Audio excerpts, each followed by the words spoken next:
Yo guys, welcome to the video. This is Josh or Milky, and in today's video we're going to be talking about maps and how to sustain your maps. It's one of the main questions I get on the other farms is how do you get the maps, how do you sustain them? Can you even sustain them if you're not doing specific strategies to farm maps? So this league is a bit different. I myself have found it quite difficult to at least get a massive surplus of maps. Initially, when I first started the league, getting a massive surplus of maps, even when I was utilizing the ping pong technique, it was quite difficult to get a lot of maps, I will say. If you're having a hard time with it, you're not alone. I was there too. But the ping pong technique, for those that do not know, you essentially have an increased chance to drop a map if it is adjacent to the one you are running. So if I was doing City Square, I would drop more toxic sewers and then vice versa, right? So you would favor, like one of the City Square and all of toxic sewer, or the other way around, right? So you can bounce back and forth between them. That's the first thing you can do, as well as obviously picking up nodes on the tree. The second thing you can do, and the one that I've been employing this league, is to just ignore it and use specific strategies to farm maps whenever I need them. Especially given how many maps you can farm in a single instance this league, if you're willing to do T17s. Now, you don't have to kill the boss. If you want, you could do a day of the farms I'm going to show in this video, and you can farm an absolute ton of maps. You'll never run out. I mean, look how many maps I've got from today's tests. I did 160 maps on stream, and I farmed just, I mean, there's more maps than I'm ever going to use. Well, there's not, but, there's a lot of maps. So, yeah, there's ways to farm a lot of maps, and obviously this could be used for profit as well. 8 mod maps are very desired, because for most strategies, you're going to get a lot more loot if you use 8 modifiers, as it increases the rarity, quantity, and pack size of the map. So the cartography scarab of corruption right here, you can see in bulk of about, let's say, 10. It's going to cost you, let's see, about 15C each. So pretty expensive, but each 8 mod on any third-party tool goes for around 10C each. Unregex, that means it's unfiltered, you can give them anything, and if you were to allow them to cherry pick the ones they wanted, they typically go for a bit more, but learning how to do that is going to be using third-party tools. So you don't have to do this, but definitely a good way to make money by farming maps. But what did I do today? Today I decided I wanted to see what was better to use. We have this cartography scarab of risk, which causes the area to have an additional random modifier. This can be anything, which makes it fairly niche and difficult to use, as your build has to be capable of farming any map mechanic. So that I imagine most of you hear that and you're like, damn, I can't do that. You don't have to use this. And actually, after my testing, I found that for map farming in specific, this is not a great use case for this scarab. It helps, but it's certainly not the best use case. You would have thought that the way it combos with Escalation, which causes 10% increase maps found per map modifier. So if you take an 8 mod map, you've got 80%, you add a modifier, you've got 90%. You would have thought this would be very good, but the results that I got today definitely didn't point towards that being too much of a factor when we compare it to the third scarab, which is the cartography scarab of multitude, which adds a ton of mobs to the map, and these mobs have a 300% increased map drop chance. So multitude is definitely the one that I would recommend after today's testing. They are 10C each, but you more than make your money back when you combine it with the corruption scarab. As I mentioned, those maps can sell unregex for like 10C, maybe 8 to 10C. And then regex, they can go for a lot more, like 12 to 15 even. So very good combination here. You're dropping a ton of maps. Escalation, you definitely want to use in all strategies using where you're farming for maps. And so this would be like the basic combo, right? These 3 plus corruption plus escalation. You can do this in T16 or T17 to farm a ton of 8 mod maps to sell to other players. You will need to use third-party tools, but you can do that. Alternatively, what I did was I actually tried it where I didn't include the corruption maps, because maybe you don't want to do that. And I just threw on a hunted traitors. I don't have one right now. You could also throw in a domination shrine to go with the atlas that I'm going to show right now.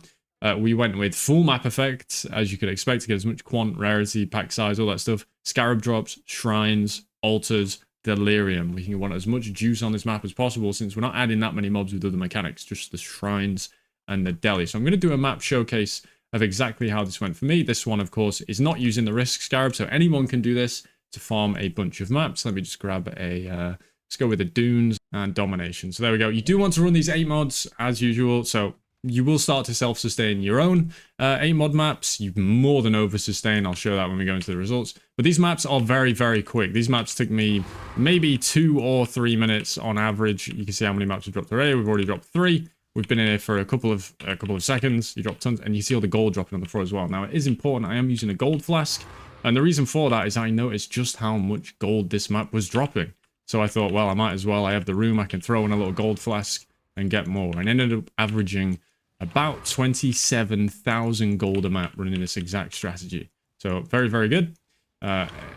At the pace that you can do these, between 2 or 3 minutes, that almost is a 500,000 gold per hour if you're absolutely blasting, right? So very, very good for gold. Pretty decent for other loot. You do get a lot of scarabs, a lot of currency. If you click in all the altars, eventually you're going to get a good one, right? Personally, I have a quick look. Normally, I'll look for that one, that map dupe. That's one of the better ones. We get a little jewel. And you can see all the maps dropping. Now, a tier 17 map, which is something we haven't yet spoken about, has a 6.4% chance, if you have all your watchstones, for a T16 map to be converted into a T17 map when it drops.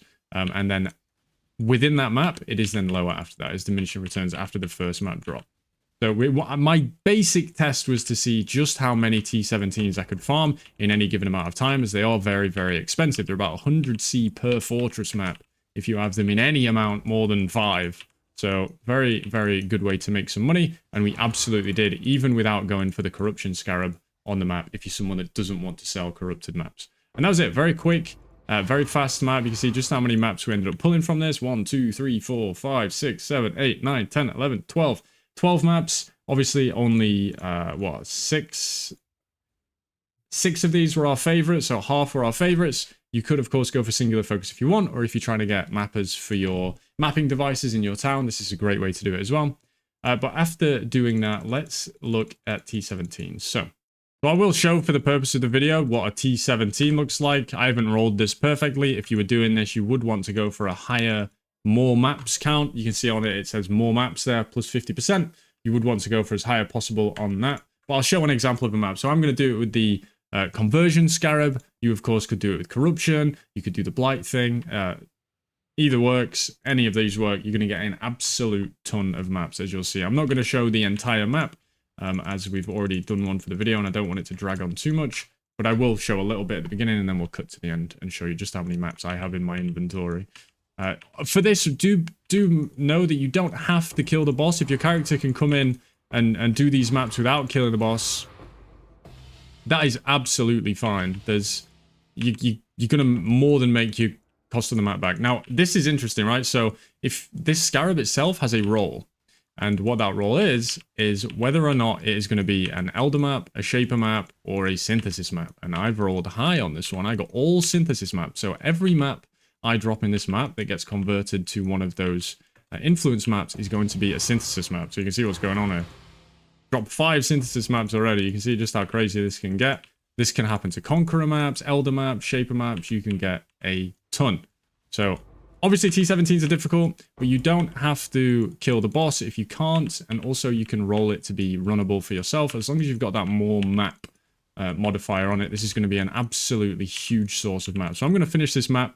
And then I'll come back and show you just how much we got from running it afterwards. So we just got out of the map, and here is exactly what we got. A ton of maps, a ton of scarabs. But the main thing is, of course, for this scarab in particular, we got all these influence maps, these synth ones. But if you're using the corruption scarab, every single one of these would be an 8 mod corrupted map. You could also swap it out and go with singular focus. So you're more likely to have 8 mods of your desired map.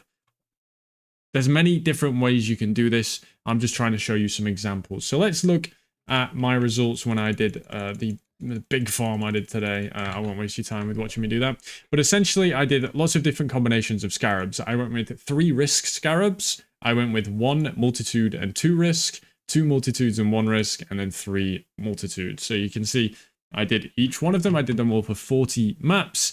And you can see how many maps I got from each. So the sweet spot for me was 2 multitude and 1 risk, but I realized this is obviously difficult for people because you have to be able to run every map modifier. So instead, let's focus on this 3 multitude one right here, where I dropped 322 maps. So I'm kind of ignoring the number of fortresses I actually dropped because it's very easy to calculate how many you should drop. So it says 23 here, but from 322 maps, you can expect to drop 20. So if you were to, in 40 maps, that's basically a fortress every other map. A fortress is 100C, so that's like 50C every other map just on fortresses, which more than covers the cost of the map itself. So anything on top of the fortresses you get when you're running the strat is pure profit. And that's because, of course, if we eliminate this and go to 120, our cost per map is only 48C.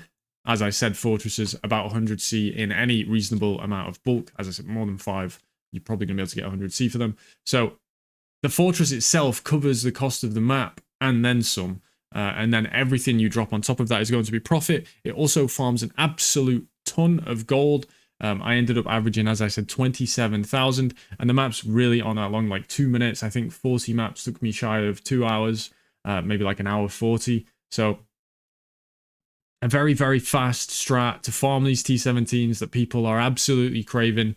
And you can get in there and do it too using the methods I've shown in this video. Use 3 multitudes, 1 escalation, and then the 5th scarab is very flexible. You can use either a domination scarab, a corruption scarab, hunted traitor scarab, or if your build is capable, throw on a risk scarab. I will be doing more work on the risk scarab as I think it has some very promising applications in other tiers of maps, not just for farming maps itself. I think there's some very interesting stuff in T17s you can do, but making a build that can run every T17 mod is going to be very difficult. But if someone can do it, I think this scarab is absolutely crazy in T17s, as each mod that you add obviously adds more of those, more maps, more currency, more scarab modifiers.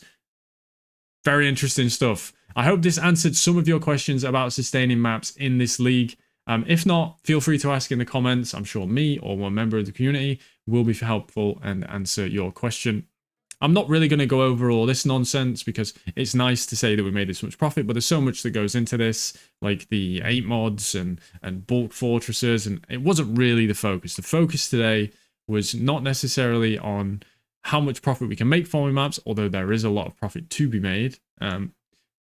It's more about how many fortresses can you get. And the answer is, right now, you can over-sustain the cost of the maps in fortress drops alone, and everything else you drop in the map is pure profit. I hope you enjoyed the video, and I'll see you in the next one.